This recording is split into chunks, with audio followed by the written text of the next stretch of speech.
बोलो सियापति रामचंद्र की जय। दोहा नंबर 134। सखी संग लै कुंवरी तब चली जनु राज मराल, देखत फिरई महीप सब कर सरोज जय माल। सियावर रामचंद्र पत जय शरणम शंकर हरि ओम जय जय सिया राम।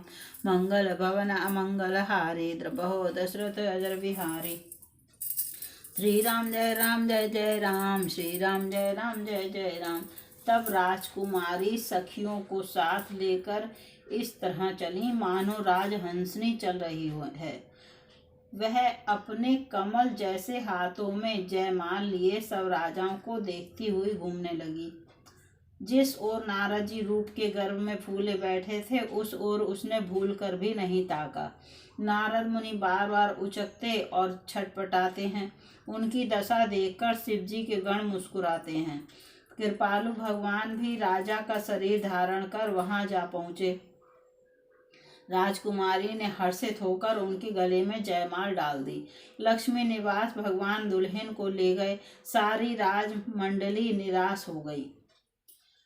मोह के कारण मुनि की बुद्धि नष्ट हो गई थी। इससे वे राजकुमारी को गई देख बहुत ही विकल हो गए, मानो गांठ से छूटकर मणि गिर गई हो। तब शिवजी के गणों ने मुस्कुराकर कहा, जाकर दर्पण में अपना मुंह तो देखिए। ऐसा कहकर वे दोनों बहुत भयभीत होकर भागे।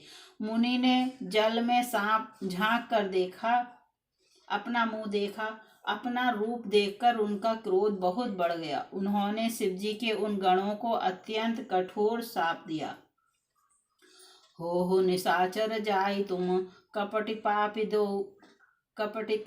दो, हस्यों हमहि सो लेहु फल, बहुरि हस्यों मुनि को। सियावर रामचंद्र पत जय शरणम शंकर हरि ओम जय जय सिया राम। मंगल भवन अमंगल हारी द्रपहो दशरथ अजर बिहारी। श्री राम जय जय राम, श्री राम जय जय राम। तुम दोनों कपटी और पापी जाकर राक्षस हो जाओ। तुमने हमारी हंसी की, उसका फल चखो। अब फिर किसी मुनि की हंसी करना। मुनि ने फिर जल में देखा तो उन्हें अपना असली रूप प्राप्त हो गया। तब भी उन्हें संतोष नहीं हुआ। उनके होंठ फड़क रहे थे और मन में क्रोध भरा था। तुरंत ही वे भगवान कमलापति के पास चले। मन में सोचते जाते थे, जाकर या तो शाप दूंगा या प्राण दे दूंगा। उन्होंने जगत में मेरी हंसी कराई। दैत्यों के शत्रु भगवान हरि उन्हें बीच रास्ते में ही मिल गए। रास्ते में लक्ष्मी जी और वही राजकुमारी थी। देवताओं के स्वामी भगवान ने मीठी वाणी में कहा, हे मुनि, व्याकुल की तरह कहाँ चले जा रहे हो? यह शब्द सुनते ही नारद को बड़ा क्रोध आया।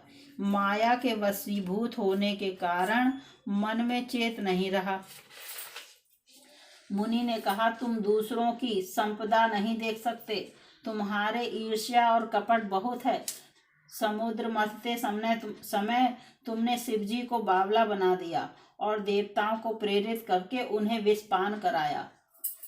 असुर सुरा विष संकरहि, आपुर माम निचारु, स्वार्थ साधक कुटिल तुम, सदा कपट व्यवहारु। सियावर रामचंद्र पत जय शरणम शंकर हरि ओम जय जय सिया राम। मंगल भवन अमंगल हारी द्रपहो दशरथ अजर बिहारी। श्री राम जय जय राम, श्री राम जय जय राम। असुरों को मदरा और शिवजी को विष देकर तुमने स्वयं लक्ष्मी और सुंदर कौस्तुभ मणि ले ली। तुम बड़े धोखेबाज और मतलबी हो, सदा कपट का व्यवहार करते हो।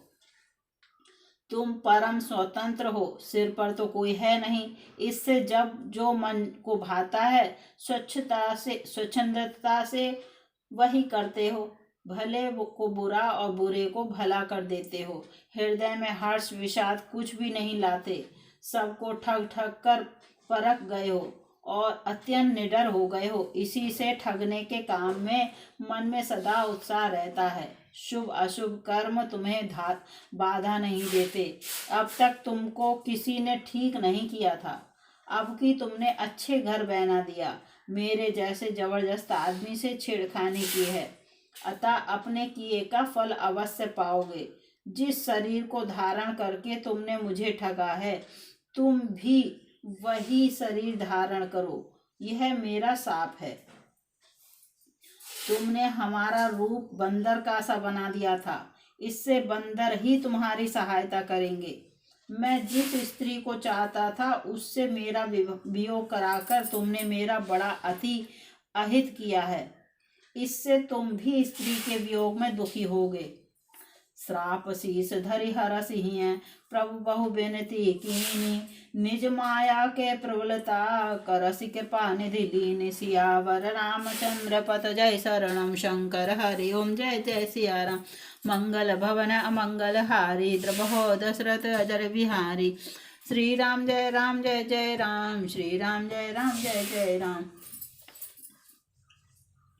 सांप को सिर पर चढ़ाकर हृदय में हर्षित होते हुए प्रभु ने नारद जी से बहुत विनती की और कृपा निधान भगवान ने अपनी माया की प्रबलता खींच ली। जब भगवान ने अपनी माया को हटा लिया तब वहां न लक्ष्मी ही रह गई और न राजकुमारी ही। तब मुनि ने अत्यंत भयभीत होकर श्रीहरि के चरण पकड़ लिए और कहा, हे शरणागत के दुखों को हरने वाले, मेरी रक्षा कीजिए। हे कृपालु, मेरा शाप मिथ्या हो जाए। तब दीनों पर दया करने वाले भगवान ने कहा कि यह सब मेरी ही इच्छा से हुआ है। मुनि ने कहा, मैंने आपको अनेक खोटे वचन कहे हैं, मेरे पाप कैसे मिटेंगे? भगवान ने कहा, जाकर शंकर जी के सतनाम का जप करो, इससे हृदय में तुरंत शांति होगी। शिव जी के समान मुझे कोई प्रिय नहीं है, इस विश्वास को भूलकर भी न छोड़ना।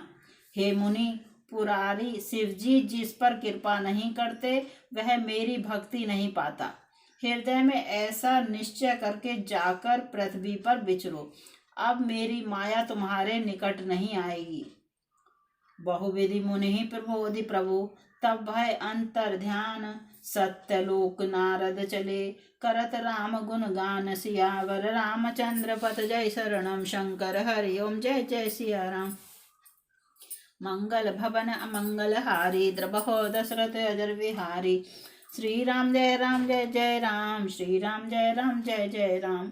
बहुत प्रकार से मुनि को समझा बुझाकर ढांढस देकर तब प्रभु अंतर ध्यान हो गए और नारद जी श्री रामचंद्र जी के गुणों का गान करते हुए सत्यलोक ब्रह्मलोक को चले।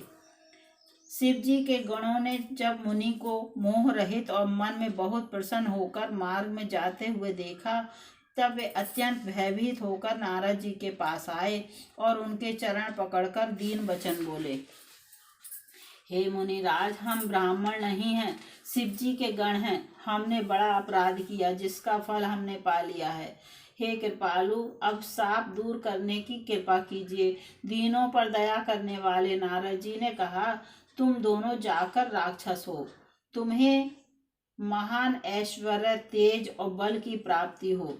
तुम अपनी भुजाओं के बल से जब सारे विश्व को जीत लोगे तब भगवान विष्णु मनुष्य का शरीर धारण करेंगे। युद्ध में श्रीहरि के हाथ से तुम्हारी मृत्यु होगी, जिससे तुम मुक्त हो जाओगे और फिर संसार में जन्म नहीं लोगे। वे दोनों मुनि के चरणों में सिर नवाकर चले और समय पाकर राक्षस हुए। एक कल्प एहि हेतु प्रभु लीन मनुज अवतार। सुर रंजन सज्जन सुखद हरिभंजन भुवि भार। सियावर रामचंद्र पत जय शरणम शंकर हरि ओम जय जय सिया राम। मंगल भवन मंगल हारी द्रबहो दशरथ अजर बिहारी। श्री राम जय जय राम, श्री राम जय जय राम। देवताओं को प्रसन्न करने वाले, सज्जनों को सुख देने वाले और पृथ्वी का भार हरण करने वाले भगवान ने एक कल्प में इसी कारण मनुष्य का अवतार लिया था। इस प्रकार भगवान के अनेकों सुंदर, सुखदायक और अलौकिक जन्म और कर्म हैं।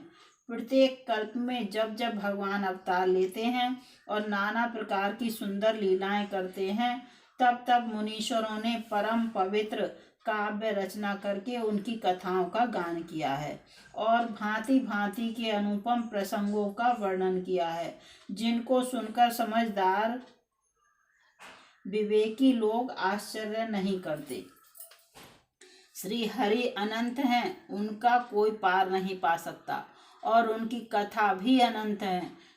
सब संत लोग उसे बहुत प्रकार से कहते सुनते हैं। श्री रामचंद्र जी के सुंदर चरित्र करोड़ कल्पों में भी गाए नहीं जा सकते। शिव जी कहते हैं कि हे पार्वती, मैंने यह बतलाने के लिए इस प्रसंग को कहा कि ज्ञानी मुनि भी भगवान की माया से मोहित हो जाते हैं। प्रभु कौतुकी लीलामय हैं और शरणागत का हित करने वाले हैं। वे सेवा करने में बहुत सुलभ और सब दुखों के हरने वाले हैं। सुर नर मुनि को नाहि जेहि, ना मोह माया प्रबल, अस विचारि मन माहि भजे महामाया पति। देवता मनुष्य मुनियों में ऐसा कोई नहीं है जिसे भगवान की महान बलवती माया मोहित ना कर दे। मन में ऐसा विचार कर उस महामाया के स्वामी प्रेरक श्री भगवान का भजन करना चाहिए। हे गिरिराज कुमारी, अब भगवान के अवतार का वह दूसरा कारण सुनो।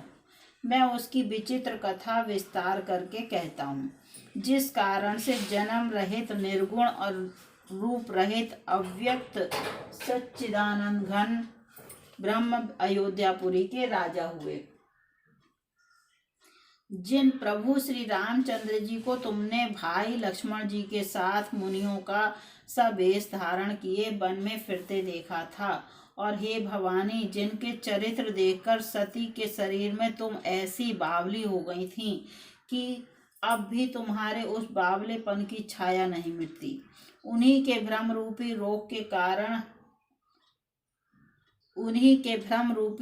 रोग के हरण करने वाले चरित्र सुनो। उस अवतार में भगवान ने जो जो लीला की वह सब मैं अपनी बुद्धि के अनुसार तुम्हें कहूँगा। याज्ञवल्क्य जी ने कहा, हे भरद्वाज, शंकर जी के वचन सुनकर पार्वती जी सकचाकर प्रेम सहित मुस्कुराईं। फिर बृहस्पति शिव जी जिस कारण से भगवान का वह अवतार हुआ था उसका वर्णन करने लगे।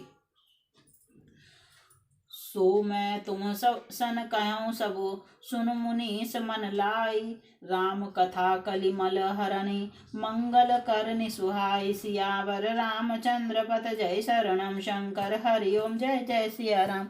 मंगल भवना मंगल हारी, द्रपहो दशरथ अजर बिहारी, श्री राम जय जय राम, श्री राम जय जय राम। बोलो सियापति रामचंद्र की जय। हे मुनीश्वर भरद्वाज, वह सब तुमसे कहता हूँ, मन लगाकर सुनो। श्री रामचंद्र जी की कथा कलयुग के पापों को हरने वाली, कल्याण करने वाली और बड़ी सुंदर है। बोलो सियापति रामचंद्र की जय। दोहा नंबर 141 समाप्त।